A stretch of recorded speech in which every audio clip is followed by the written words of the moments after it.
I dug up the 1860 Democrat Party platform. You know, we're going to ban things, the Confederate flag. We're going to dig up old generals off of, and their wives, who led the Confederacy. We're going to try and destroy the Washington Redskins. We have a liberal Democrat judge appointed by Clinton. And I'm thinking to myself, here's a Democrat judge who's a Democrat. And as you know, I've been pushing to ban the phrase Democrat Party.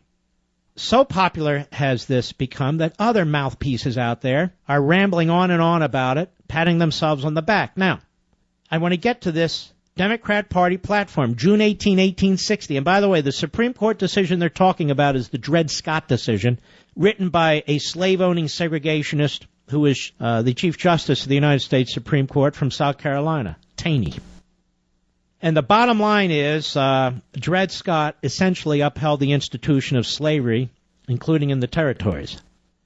Dred Scott was a slave who had escaped, and he was sent back to his quote-unquote owners because there was a violation, among other things, of the Fugitive Slave Act. Federal law, by the way. Federal Supreme Court. Well, what do you mean? States' rights. That's where the slavery is. States' rights. No, actually, the federal government for a while endorsed it, too.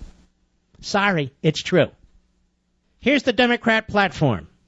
Number 1, resolve that we, the democracy of the Union in Convention assembled, hereby declare our affirmance of the resolutions unanimously adopted and declared as a platform of principles of the Democratic Convention of Cincinnati, that's where they met, in the year 1856.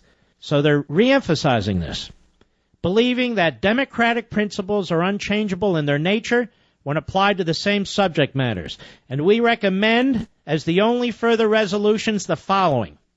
2, inasmuch as differences of opinion exist in the Democrat Party as to the nature and extent of the powers of a territorial legislature and as to the powers and duties of Congress under the Constitution of the United States over the institution of slavery within the territories, resolve that the Democrat Party will abide by the decision of the Supreme Court of the United States upon these questions of constitutional law.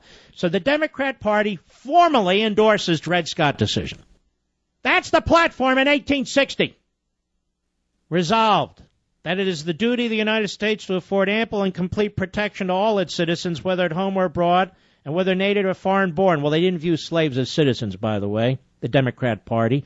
Number 4, resolved that one of the necessities of the age in a military, commercial, and postal point of view is speedy communications. All right. Resolved that the Democrat Party are in favor of the acquisition of the island of Cuba. All right, good for that one. Resolved that the enactments of the state legislatures to defeat the faithful execution of the fugitive slave law are hostile in character, subversive of the Constitution, and revolutionary in their effect.